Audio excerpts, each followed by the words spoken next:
Now back to the show. This is The Law Show on CL 650.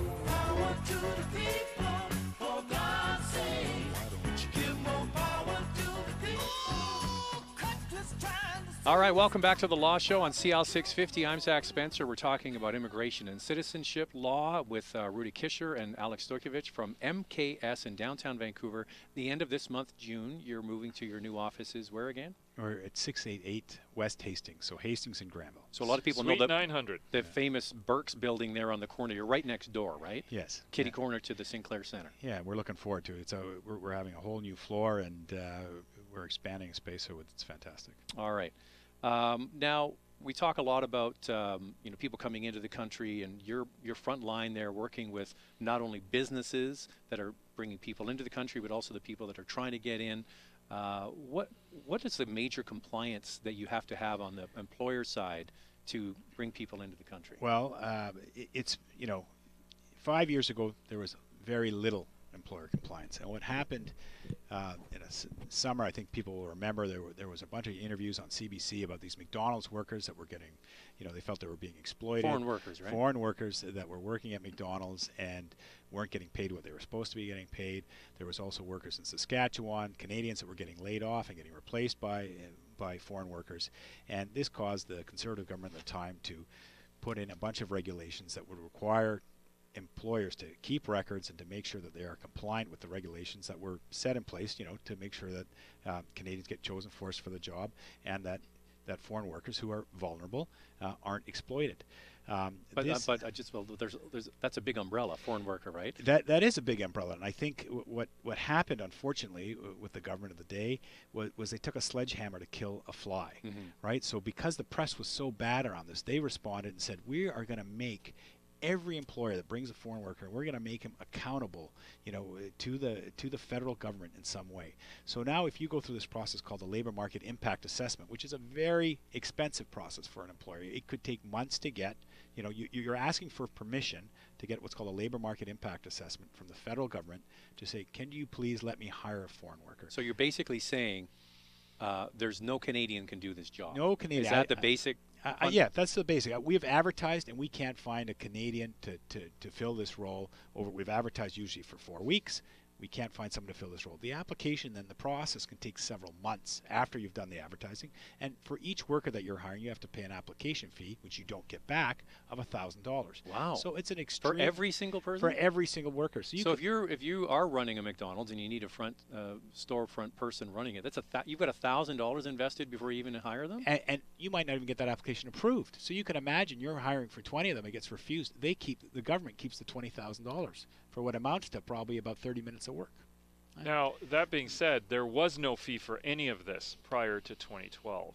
Yeah. To take you back a bit further, I mean, the previous government largely expanded on the back of listening to business groups in Western Canada, the old temporary foreign worker program. And their expansion of what was then called labor market opinions and their facilitation of it to facilitate, particularly in the time period between 2005 and 2008, which in Western Canada was a period of considerable economic growth. And what were these people coming in for? Mostly to work in a variety of jobs, depending on which province that you were talking about. In Alberta, they were coming to literally do everything. There were everything from car mechanic to oil welders. And gas, welders, to everything else. The program was expanded to the point where we had a big spike in foreign workers, and with the resultant spike in foreign workers, this got more attention generally. And then after the downturn in 2008, some anxiety built up within the country, so that news stories that dealt with foreign worker issues, a case I was involved with in 2013, which was the HD mining case involving Chinese company, Canadian company actually, that was bringing in 200 mine workers from China to work on a particular mine, caused a lawsuit to be launched by two unions. This is the start of it. McDonald's, a year and 3 months later, was the culmination of it, McDonald's and Tim Hortons cases.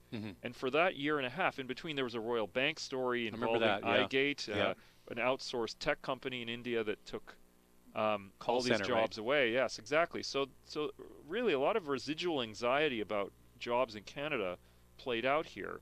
And the government, largely responsible for this expansion, beat a very, very quick and very aggressive retreat and responded by a compromise, which was relaunching the program, but making it more expensive because there were no fees up until that point. And then also throwing in all of these compliance requirements, which will really pick up. Has the new Liberal government rolled back the fees? Not at all. They haven't rolled back the fees, and they haven't rolled back the compliance issues. He hasn't had time. I mean, when I've seen sort of John McCallum, the Minister McCallum's been out here twice, and both times it's clear that he's been busy with the refugee file and hasn't really had time to look at this. So there's been no changes towards the labor market impact process, right? But this new compliance regime has given employers not only a bunch of things that they have to do in terms of keeping track of records, so they have to maintain the records of who applied for these jobs, right? So they have to keep track of the resumes and the applications. So if you advertise for the 4 weeks and you have 6 people come in, you have to keep the resumes and who for 6 years. And then because they could say, well, why wasn't this person good enough? Exactly. So they've got a major compliance regime in that, and then you have to keep records that your foreign employee was actually paid the rate that he was supposed to be paid, and that he worked the hours that you said he was going to work. Now you can see where this can get a little bit out of whack when you look at sort of higher skilled workers. For example, somebody coming in maybe who's a specialist in an engineering consulting business comes in to consult, and he's working a lot of hours and he's getting paid well. It doesn't matter that he's, what I would say, probably not at risk. The government has said you've got to keep records now of how many hours he's working, what he's getting paid, and exactly what he's doing, and you've got to maintain those records for 6 years. And we're going to audit, and what the government has decided is we're going to audit 1 in 4 employers. So anybody who uses this system over 4 years has a likelihood that they're actually going to get audited. And give an example. Say you have the new Nordstrom store downtown, right? And they bring in an American executive up to run Nordstrom Canada, maybe a vice president. Yeah. So I'm making this person up, but say this person exists and he's making good money, or she's making good money, maybe several $100,000 a year. You're saying that person isn't at risk. Why should they have to do basically a log of the hours they work?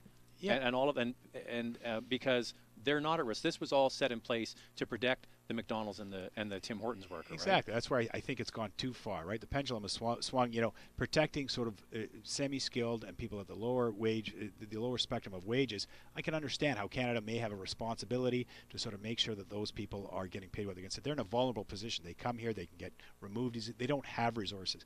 Somebody, for example, your CEO of Nordstrom's is well-educated, speaks the language, has lots of resources. I don't think he needs a Canadian taxpayer to be making sure that he's getting paid for every hour he works. And the worst thing is the employer. So I advise, a company like Nordstrom's, I've got to tell their HR manager, you got to make sure you know how many hours that guy's working every week. And they look at me like I'm crazy. And I'm saying the problem is not only will you get reported by the government, they can fine you thousands, if not millions of dollars.